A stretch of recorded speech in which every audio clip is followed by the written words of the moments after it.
पश्यते सर्वत्र सर्वम च मयि पश्यते. Lord says that if you see me in everything and everywhere, then I am never lost, and those people who see me in their deeds are never lost for me. This is one ideology of Gita and Shloka that I really connect since my childhood. Welcome to our New Delhi dialogue. Namaskar. So, the first question that again raises in my mind is that Gita's lessons and teaching has been inspiring many since long time. जैसे आप देख सकते हैं Albert Einstein, Mahatma Gandhi, even the musician Beethoven, ऐसे लोग गीता के practices और teaching को अपने लाइफ में अपना चुके हैं.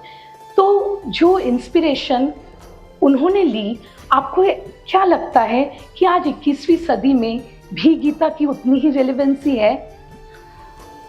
ये बात तो आपने बहुत अच्छी कही कि बहुत बड़े बड़े जो, चाहे वो साइंटिस्ट हो, चाहे वो लीडर हो, चाहे कितने बड़े भी इंटेलेक्चुअल क्यों ना हो, उन्होंने गीता से बहुत इंस्पिरेशन लिया. तो गीता से इंस्पिरेशन आज भी लोग ले रहे हैं इन दिस 21st सेंचुरी.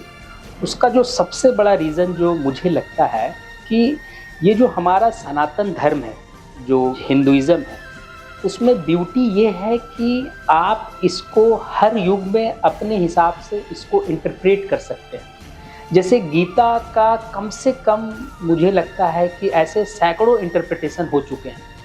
नए युग में नई समस्या, नई चैलेंजेस और उसके हिसाब से गीता का इंटरप्रिटेशन, ये एक सबसे बड़ी ब्यूटी है. इसका हम आपको एक एग्जांपल देंगे. जैसा कि रजनीश ओशो जी कहते हैं जी गीता के बारे में जी, अगर आप गीता वही भगवान कृष्ण की सुनाई हुई गीता को पढ़ते हैं और उसी को सिर्फ जानना चाहते हैं जो 5000 साल जो पहले कही गई थी, हो सकता है उसके कुछ श्लोक, कुछ चीज़ें आज रिलेवेंट ना हो, लेकिन वही गीता जब बार बार नए युग, नए समस्याओं, नए चैलेंजेस को कॉप अप करने के लिए, उसके निवारण के लिए जब बार बार उसको इंटरप्रेट किया जाता है बड़े बड़े महात्माओं के द्वारा, और ये ब्यूटी है जो गीता को जीवित रखता है.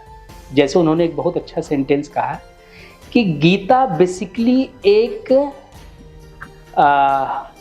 आत्मा है.